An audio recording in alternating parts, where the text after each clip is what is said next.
What should you be preparing now for SHTF prepping? What things do you need to buy? What things do you need to start working on currently? With everything going on, with everyone preparing, sometimes it's easy to focus on one thing too much and you lose priority of what else we should be working on. So stick around for this video if you're working on ways to keep prepping and you're not sure what direction to take.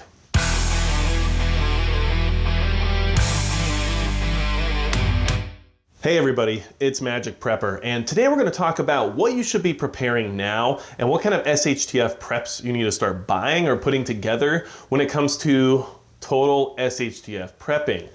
One thing that a lot of people do that all of us are guilty of in one way or another is focus too much on one category of SHTF prepping.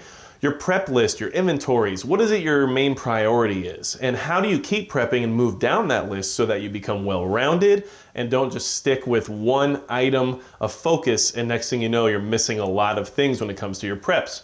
I think the last few months have shown all of us that there's a lot of holes in our preps and there's a lot of things we were missing that we didn't really expect to be missing or we weren't really sure needed to be prepped as much as they did before we went through the scenario we're all in right now. That being said, there's a list of things I work with that I try to prioritize based on what I think is important, based on what I need environmentally, and based on what I already have inventory-wise in my preps.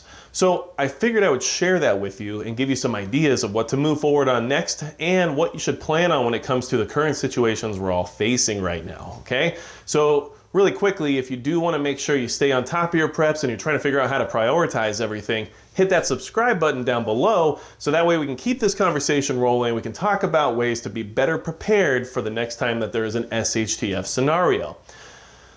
There's some basics to survival that apply to preparation the same way as anything else. And if you're in the preparedness mindset, you understand that there's some very basic items that each human being on the planet needs to be able to survive for any kind of long-term scenario. So number one on my list, and number one on everybody else's list for things you need to be able to keep moving forward when it comes to SHTF prepping and prioritize is water, okay? Water is number one on the list because it is the thing that if we don't have access to for a very short amount of time, we won't make it.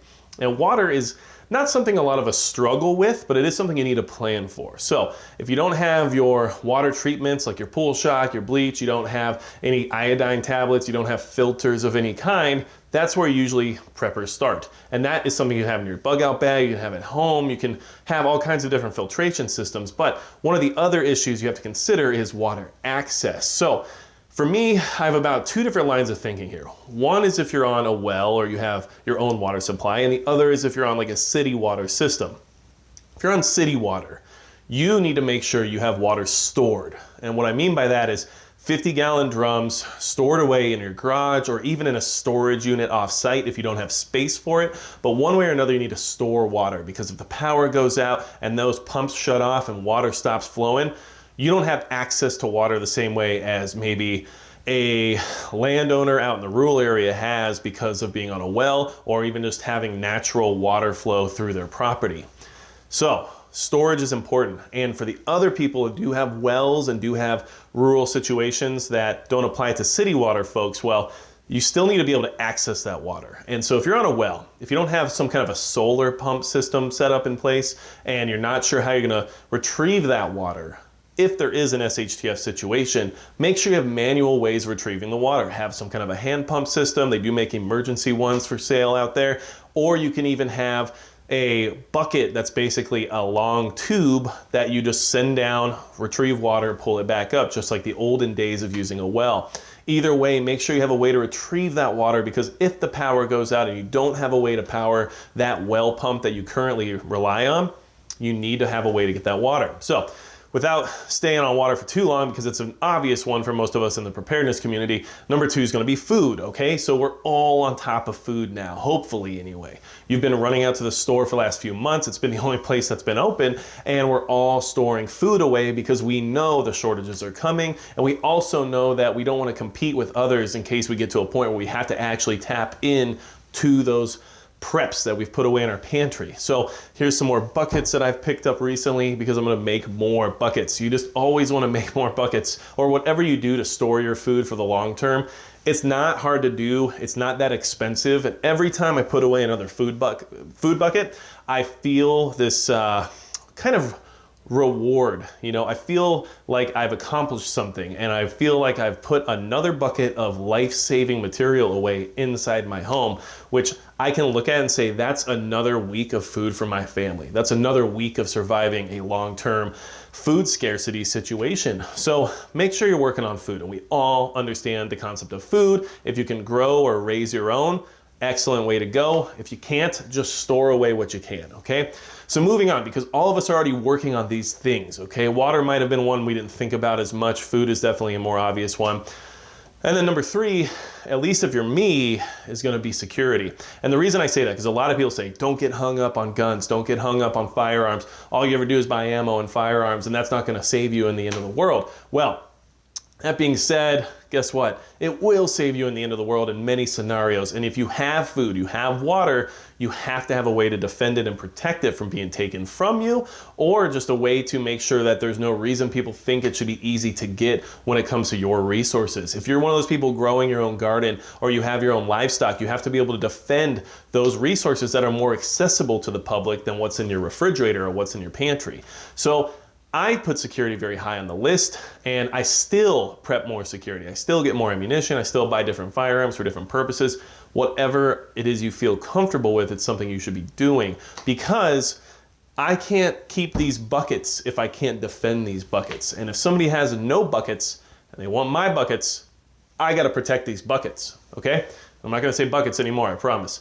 So where do you go from there? Because those top three are pretty obvious, and a lot of us in the preparedness mindset already know that those are things that we need, okay? So where do we take it then? Well, for me, and this is just me, but I'm giving you examples of what I'm doing, so that way maybe it can help you guys keep motivated and keep prepping in the right direction and think of other things to focus on.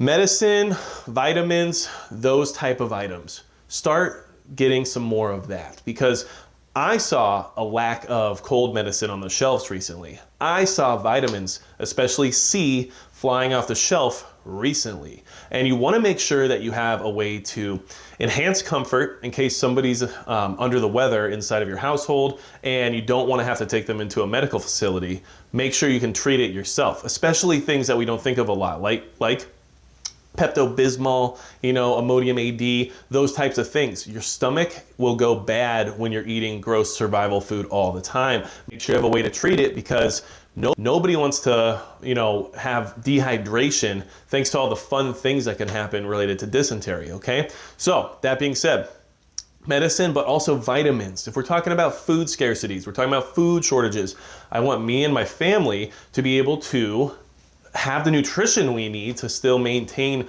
a quality of health. And if you're eating a bunch of rice and beans and you don't have a well-rounded diet to rely on during a food shortage situation, those vitamins can really help you sustain some of that nutrition you need, okay? So multivitamins, specific vitamins like D and B12 and everything else like that to kind of help keep your body healthy and well-maintained, and being able to keep up with the idea of, you know, a limited diet, as well as probably a lot of extra hard work that you're not used to doing. That's important. So vitamins and medicine are high on my list now for priority because of what I've recently witnessed in the last few months, okay? After that, and this isn't everyone's list, this isn't everybody's priorities, but this is mine right now, and I want you to think about what I should be prioritizing. What should you be doing right now, or where did I go wrong in my list? Hit me in the comments below so I know, okay? So that being said, moving on to number 5 on my list right now, which is disposables. And what I mean by disposables, okay? Disposables are gonna be related to anything hygienic. They're gonna be related to anything that you use once and throw away, or that you just need to get through your day-to-day life, but there's a limited amount of, and it's not a renewable resource. So disposables can be related to things like diapers, they can be related to feminine hygiene, they can be related to Q-tips, things like that. And they can also be related to, obviously, toilet paper, but then there's also the aspect of PPE. So things like masks and things like gloves, those are disposables. Those are things you're not gonna keep forever, especially if you use them for what they were made for. So those are things that are important to keep up on now. And if you haven't noticed that over the last few months, I don't know where you've been, but make sure you don't just go back to your, you know, oh, we're down to 1 roll of toilet paper routine and get out to the store and buy 1 more pack. That's not gonna do it for you anymore, as we have all seen. So disposables are high on the list, especially when it comes to PPE and when it comes to things that generally people like to have, aka diapers or feminine hygiene related items that just make life and the quality of life a lot easier than going back to the old 1800s ways, okay? So that's high on my list now. Another thing you can focus on and move towards, and especially if you're new to SHTF prepping, you're new to the idea of being self-reliant, this is one that is hard for some people to get into because of the cost, but it's one that I'm currently working on and trying to move toward because it's important. And what that is power. To produce your own power puts you on another level from the rest of the general population. The reason for that is because you can continue with your amenities, you can continue with your plumbing, you can continue with a lot of things that everybody else will be lacking in case the power shuts down, okay? Now, it might not be EMP proof by any means, but having the ability to provide your own power if the major power supplies are shut off is huge. And it's something we should all be looking toward and trying to get to. The reason power is this far down on the list for me is because the other items don't require power necessarily, and you need them to survive in a certain form of being versus power not necessarily being required to exist as we have known for thousands of years. However, it is very good to have, and power, can do a lot of things for you. It can keep your refrigerator and your freezer running that might be stocked full of food. It can keep your security system online in case you have cameras and you're worried about what's going on around your property. It can do a lot for you, okay? It can make you a target, so you have to be careful about power in the sense of running all your lights at night when everybody else on the block has nothing. But it can help you maintain a semblance of life that was before the power went out, and I think it's worth the investment. So I'll be looking into certain types of generators, I'll be looking into certain types of solar. Right now I rent, so I'm looking at things like the iEnergy Kodiak generator and stuff like that because it is a standalone unit that you can take with you. It's portable, but it can still power a decent amount of devices and appliances without being a giant gas-powered standalone generator, because those work and those are good to have, and if you have one, that's a great start. But I'm looking for something that can be a little bit more on its own and doesn't require something like fuel to keep going. However, don't have anything. A gas generator is still a great way to go. You're still gonna put yourself over the top versus the rest of the population, and you're also gonna buy yourself time in case eventually things just get bad to a certain degree. You have more time than the rest of the block, let's say, in order to prepare because you still have power, which they might not, okay? And that being said, after power, which is something that we all need to work on, I could do better on, and I'm sure you can too, I wrote comms. And the reason I wrote comms after power is because a lot of times comms rely on having power to operate. And that's something else I'm working towards, okay? I've talked to some people through my website recently about different forms of radio operation and things that they're doing to try to put themselves up on the curve when it comes to comms. And I think that's important, and it's something I want to learn about and do more with too. Of course, I have things like an amateur just Baofeng radio and everything else, but there's more to it than that. And comms are extremely important. It's not just the devices, it's also establishing the communications before you can't establish them. And what that means is there's a line of command, a line of communication that you take when an emergency happens that everybody is already aware of, so they know what to expect and what they're waiting for when it comes to those comms. So planning and the devices themselves are important. Taking classes like an amateur ham radio operator class would be a great way to go,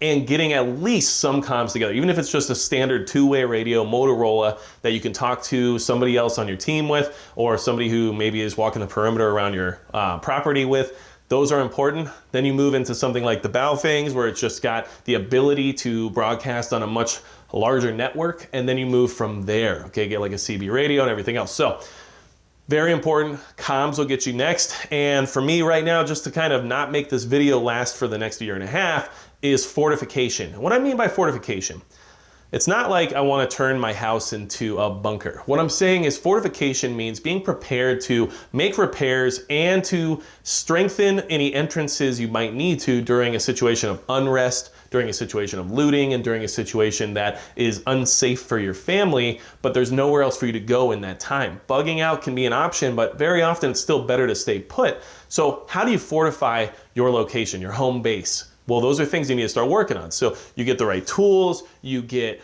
nails and hammers and manual tools as well, because those are things that aren't gonna just turn off one day. And you also have to get the other supplies, AKA wood or wrought iron or anything like that that can help you fortify your location and make it a little bit harder to get into and a little bit less of a target when it comes to looting, unrest, or anything along those lines. So if you don't have hand tools and you don't have nails or screws, or you don't have ways of putting up boards or putting up obstacles or some kind of a perimeter that lets people know not to come around, that's something you can also start working on. And fortification is very important, because if you are gonna bug in and you're gonna stay where you are, make sure you can make it as safe as possible, okay?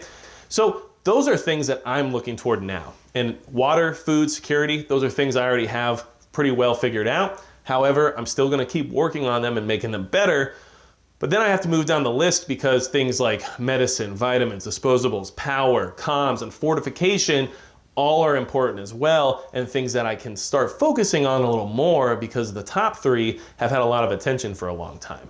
And that's what I'm doing. If you think there's something else I should be doing, leave a comment below. If you have a list of priorities, or you have things you're working on that I didn't talk about, or maybe we agreed upon, also leave a comment below so that we can chat about it. Because one thing I love about this channel is I learn a lot from you all, not just me talking to myself. A lot of what I learned is in the comments section, and you'd be surprised how many people leave excellent information down in the comments. So if you're looking for info and you didn't get everything you wanted from what I had to say, just check out down below, because there's some great people in this audience that go ahead and put out some really good information that can be very useful for somebody who either just started with SHTF prepping, or somebody like myself who has been doing it for a long time but still has a lot to learn. So make sure you leave a comment. And I want to thank all of you for tuning in, because it's really important that we all stay informed and we all keep communicating, because who knows when we're not going to be able to one day. And for now, that's going to be it for Magic Prep.